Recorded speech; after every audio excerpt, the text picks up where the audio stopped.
Now I can show you this, which I think I haven't showed before. When I do the modification to these ASD differentials, this is now the first time I do it to this bigger 210mm diff, but it is the same as the smaller one. I have took it apart now, and the first thing you do is open all these M8 bolts around these bearing caps. Or first you open the diff cover and then pull these out to get these drive shaft flanges out. And then you loosen all the screws from these, and then just pop these out on both sides, and then you get the whole differential gear out. And then you have to open the bolts holding this ring gear, and then take that off this one. And when you have taken that out, you need to push this pin out, which is located right here in that hole. And this one is holding this center pin, which goes through the whole housing here. And when you got this out, you can just turn the gears out of the housing. And when you get these out, you can get to these clutch packs. And these are two, one on each side. And the ASD differential works in that way that when you put pressure inside these, in that hole right there, it actually pushes these out of the differential. So that means that these gears, which goes like this, they pull apart like this. So this play gets bigger right here. So as long as your differential is locking, it's good. But if the clutch packs are worn out, the lock can open a little bit, and if you are doing a burnout or something and these wants to spin and you have a big play here, then you will have a big catastrophe inside your differential. So to prevent that, you need to buy new clutch discs, or you can do a simpler modification as taking another differential apart, which I have here. This one had some noise in the previous car, so I took this one apart just for spare parts. So here are the clutch packs from that one. So I just take one of these like steel plates which are between the clutch discs, and add one of these on per side. So that takes the small play away from the clutch packs. So that prevents that the play between these doesn't get so big, so they can destroy each other. And there are also available new clutch disc packs from racingdiffs.com.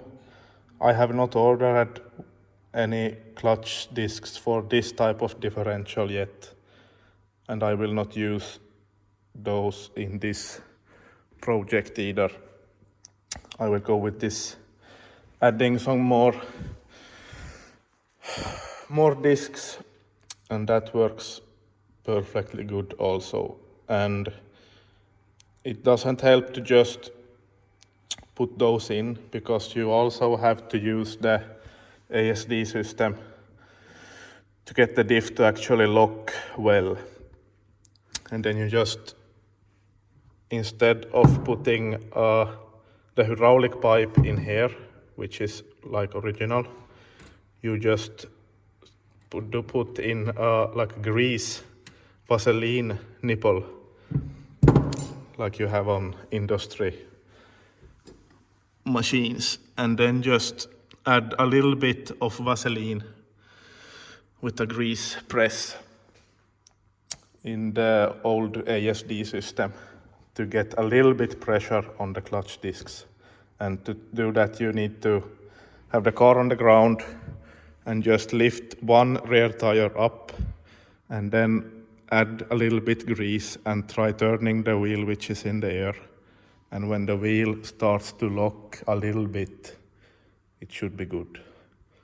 I have driven with this type of diff and stuff now on almost 10 projects, and I have not broken a diff yet. But it's very dangerous to say that, because this will probably break now because I said that. So now I have to put this all back together and put it right there.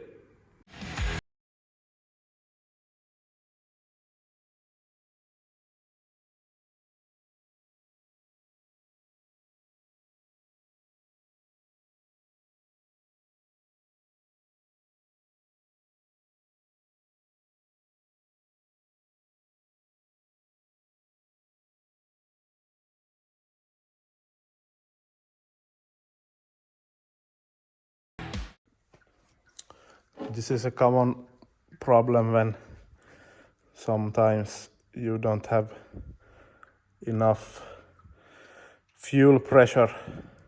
This is the in-tank filter, which is original. They usually look like this, all black and clogged. So these are good to clean the first thing you do. And if someone wonders why this diesel is so red, it's probably because of some old paint inside the tank.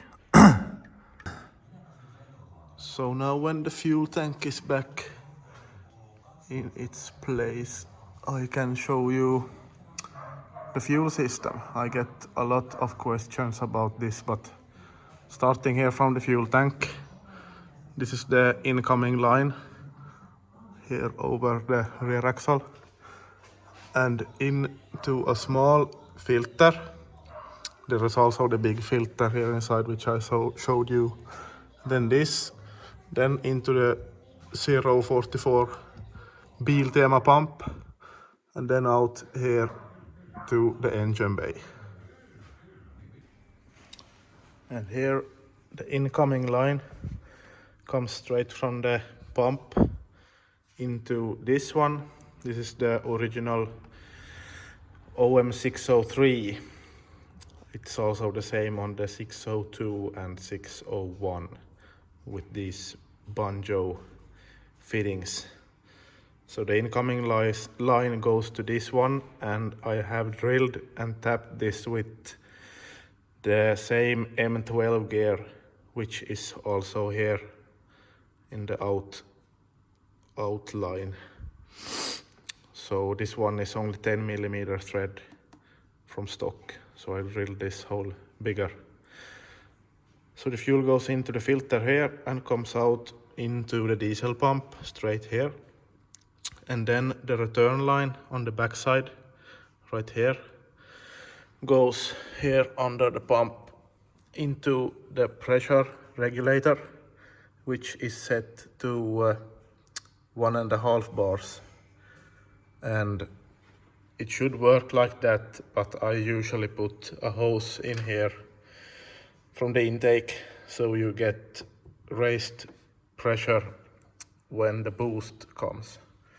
And then this is very important to have this T piece here where the injector return line goes, and it needs to be after the pressure regulator, because you can't have any pressure in this smaller hose which goes here between the injectors. And also remember to change this on the return line. This is the original banjo bolt, and it has a very small hole right there which builds up fuel pressure inside the stock pump. But if you're using the electric pump, you can't use this one. You need to use these with the bigger holes, like the ones on the incoming line, so you don't build up too much pressure inside the diesel pump. So I just finished bleeding the brakes, and the clutch is now working. And I think I could show you this little trick, because now when I have the front brakes from a W210, the bleed nipple is here on the underside. So it's not possible to bleed the brakes like this. And then you have to switch it like this. And I just put the pads here in between so I could press the brake and bleed it. You need to have the bleed nipple here on the top. So now I have them bleeded just like they should. I tried to bleed them with a vacuum pump. I just had them like hanging upside down and bleeded them with the pump, but that was not enough. I needed to have them like this, and had a friend to help me with the pumping on the pedal. So now the coolant is inside, the oil is inside, the power steering fluid is inside, brake fluid, clutch fluid. The diesel system has been primed. The top RPM limiter has been raised to about just under 7,000 RPM. And I have tack welded the downpipe just so I won't get any smoke in the engine bay. And I have taken the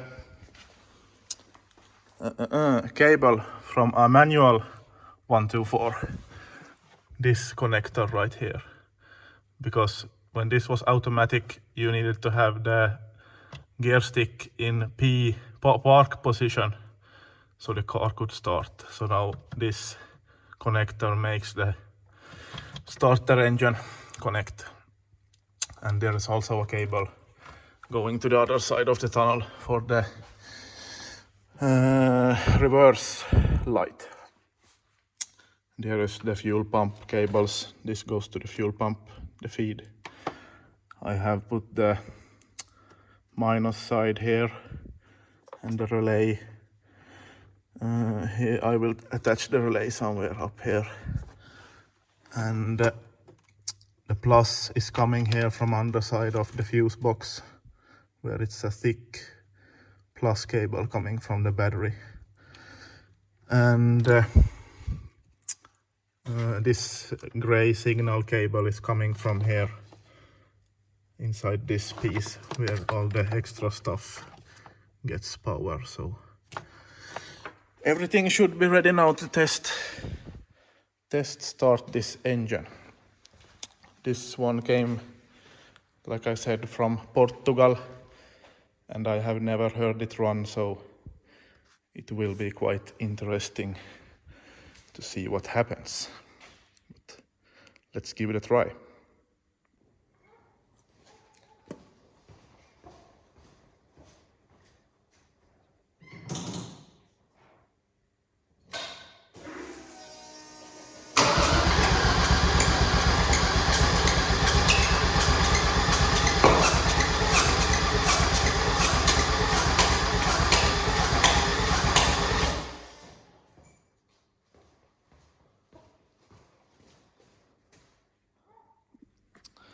And like usual, I always forget something.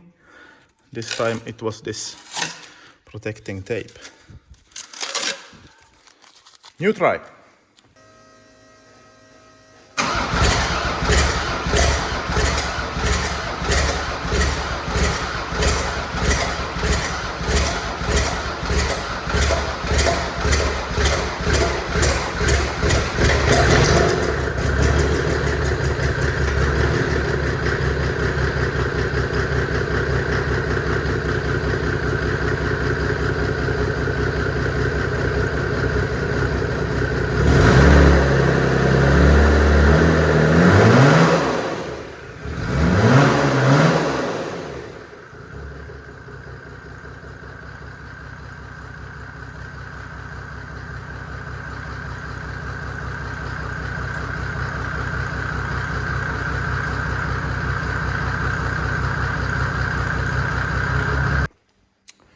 Took a while before the air got out of the injector pipes, but it sounded pretty healthy.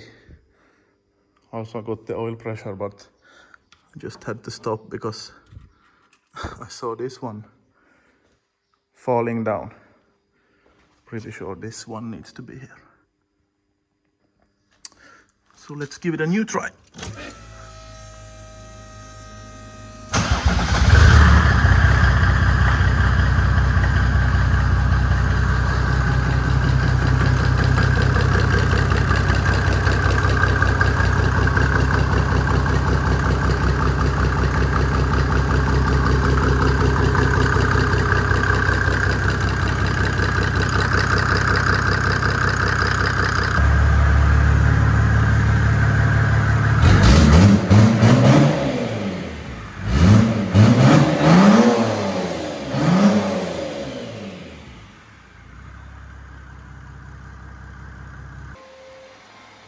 I totally forgot to film the process of this exhaust making, but it's exactly the same as in the previous build.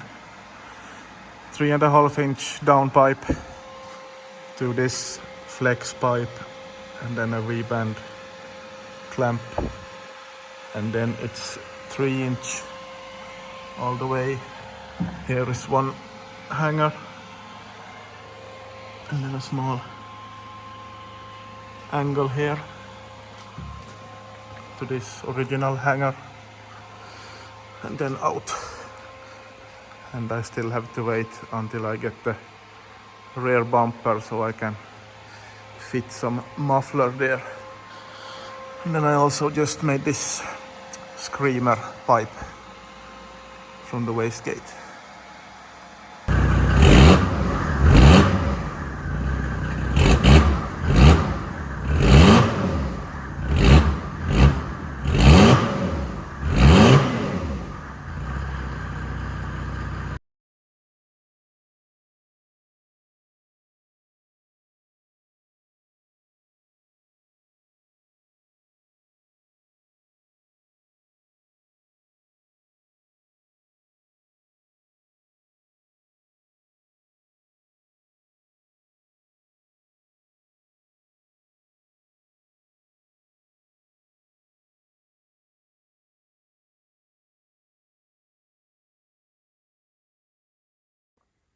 So I started building these boost pipes from max speeding rods, and they are pretty good because this is the old pipe I have been using, some eBay cheap stuff, but these are not pretty round here in the bend, and this max speeding rod's bend is much cleaner also. And the pipe is almost round all the way. So these are good to use. I have now made this first mock-up right here. So I will try to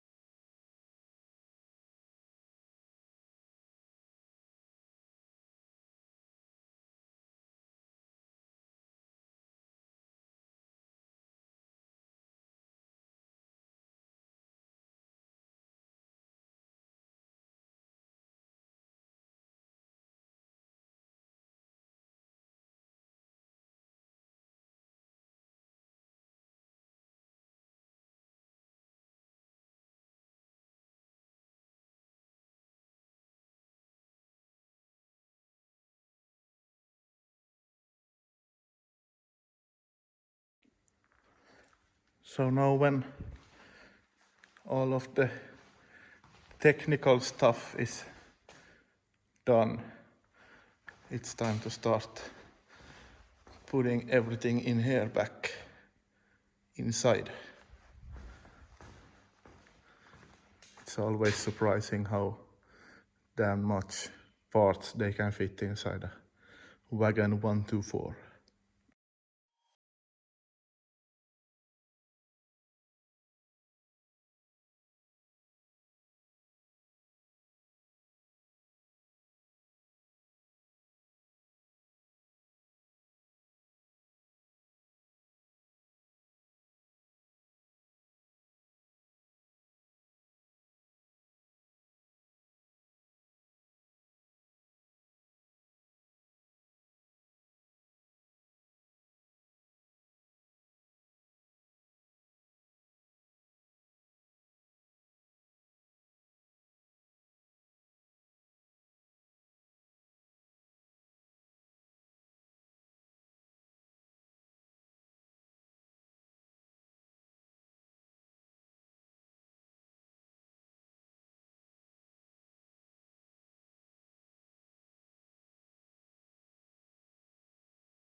Now it's finally starting to look like a car again.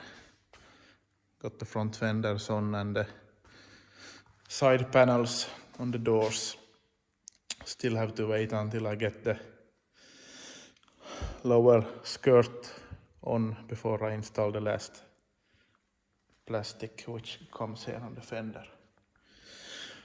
But everything seems to fit pretty good. These rear view mirrors, I have painted the covers for them black, but this rubber boot right here is in pretty rough condition on both sides, so I ordered new mirrors, completely new ones, so I will wait until they arrive if I have to swap the painted covers on them. But I just finished making some mounts. This rear bumper already got these fiberglass mounts made. I just reinforced them a little bit, and then I made these plates. I still have to paint them, and I will mount them like this, and then just put a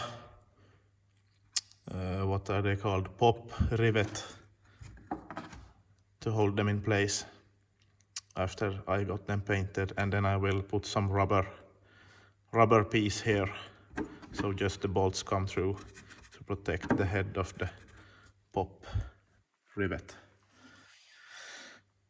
So this one will be ready to be put on after that. I don't remember if I showed you the front bumper mounting, but I can show you again. Just some steel with some welded nuts, and here is a long nut in the sides. I have made many bumpers like this, and once I drove the car at winter time and I slided the car into the ditch, and the bumper actually broke, the whole lower part loose, and the mounts didn't move. So I think the mounts are as good as they need to be, even if they look a little bit sketchy compared to the original ones, but as long as they keep the bumpers in place, I'm happy.